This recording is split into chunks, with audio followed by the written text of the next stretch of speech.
Hi friends, welcome మన ఉమ్మడి వంటలు ఛానల్కి. ఈరోజు నేను చూపించబోయే రెసిపీ దొండకాయలతో ఫ్రై అనొచ్చు, పకోడా అనొచ్చు. పకోడా అంటే బాగుంటుందేమో, పకోడా చేసి చూపిస్తాను ఫ్రెండ్స్. దొండకాయ పకోడా. దొండకాయను ఇలా 4 పీసెస్ కట్ చేసుకోవాలి. కొద్దిగా సోడా పొడి, వంట సోడా అంటాం కదా, అది తగినంత సాల్ట్, కార్న్ఫ్లోర్, మైదా. వీటిని ముక్కలకు ఇలా కలుపుకొని కొంచెం వాటర్ వేసుకొని ఈ పిండినంతా ముక్కలకు పట్టించుకోవాలి. కొద్దిగా గరం మసాలా వేసుకోవాలి. ఇది కూడా బాగా కలుపుకోవాలి.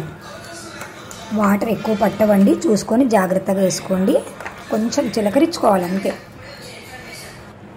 ఇలా ఈ ముక్కలకన్నింటికి ఈ పిండిలు బాగా పట్టేటట్టు కలుపుకోవాలి. బాండీలో ఆయిల్ వేసుకొని ఆయిల్ బాగా కాగాక మనం ముందుగా కలిపి పెట్టుకునే ఈ మిశ్రమాన్ని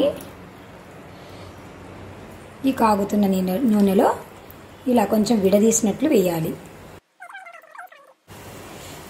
ఇంతకుముందు మన ఛానల్లో బెండకాయ చూపించానండి, అది కూడా చాలా టేస్టీగా ఉంటుంది.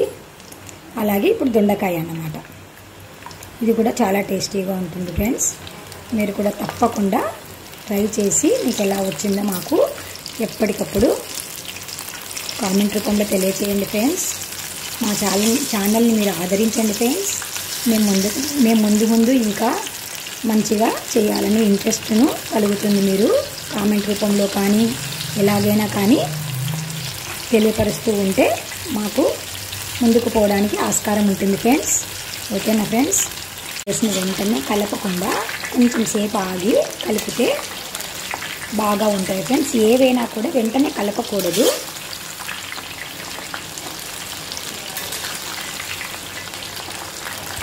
స్టవ్ను మీడియము టు లో పెట్టుకొని కాల్చుకోవాలి ఫ్రెండ్స్. చూడండి ఫ్రెండ్స్, ఇలా ఈ మోతాదుకి వచ్చాక మనము తీసేసి పక్కన పెట్టుకొని ఇవి పప్పన్నంలోకి నంచుకుంటే చాలా టేస్టీగా ఉంటుంది ఫ్రెండ్స్. చాలా సూపర్గా ఉంటుంది. తింటే మళ్ళీ తినాలనిపిస్తుంది ఫ్రెండ్స్. చూసి తప్పకుండా ట్రై చేయండి ఫ్రెండ్స్. Bye friends.